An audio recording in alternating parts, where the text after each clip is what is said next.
Скъпи сънародници, вие сте с мен, политически въпроси, Петър Тодоров.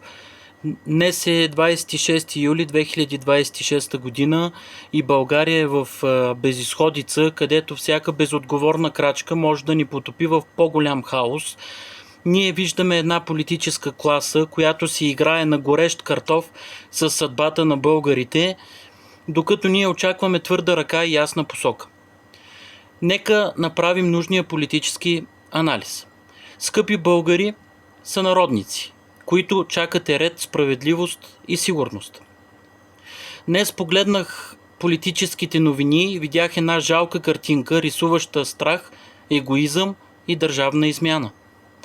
Докато светът гори от войната в Украйна, от конфликта в Близкия изток, от икономическите трусове в глобален мащаб и от пожарите в Испания и Франция, нашите политици си играят на криеница, прихвърлят си топката и обиждат интелигенцията на народа. Стига вече! Сега нека разгледаме днешния ден през 4 точки. Първа точка. Андрей Гюров, символът на нерешителността. Господин Гюров не знае дали иска да бъде президент, но ние българите знаем, че който се колебае в криза, не го искаме.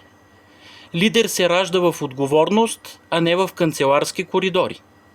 Аз предлагам за президент на Република България господин Росен Миленов, за да приключим властването на ГЕРБ, ДПС и ППДБ в тази институция и да влезнем като народ в президентството, за да обособим ясната посока на държавата. Втора точка. Продължаваме промяната, за пореден път доказват, че са марионетки на две страни. Те дойдоха с обещание за правосъдие и ред, а днес какво виждаме от тях? Казват, че Москва критикува техния бюджет, който прогресивна България продължава, и всъщност треперят след думите на Иван Ангелов от Прогресивна България, който нарича войната в Украйна специализирана военна операция. Прогресивна България, вие не сте прогресивни, това съм го казвал много пъти, вие сте колебливи, двулични и опасни за държавната ни сигурност. Не знаете дали сте с Европа или с Кремъл. Днес ви казвам, изберете. Или сте български държавници и браните единствено българския национален интерес, който е нито източен и нито западен, или сте просто едни пионки, които осланят чужди интереси.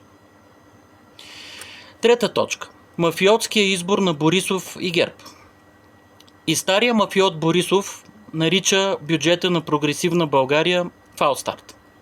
Но ние помним неговия фалстарт. Години наред на унищожена съдебна система, години наред на крадени обществени поръчки, години наред, в които мафията беше над закона.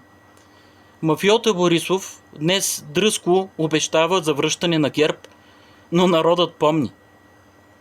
И неговият силвач на ръце, Георг Георгиев, днес пита Прогресивна България в негово интервю дали България е легитимна цел за Иран. Георг не се прави на стратег. След като години наред силуваше ръцете на мафиота Борисов и мълча, когато България беше изолирана абсолютно от всякъде. Вие от ГЕРБ нямате моралното право дори да произнасяте думата сигурност. Четвърта точка. Румен Овчаров. Санкционирания газов пророк. Този човек, сложен под Магнитски, ни обещава ключови позиции на газовите пазари. Това е рискова спекула с националната ни сигурност.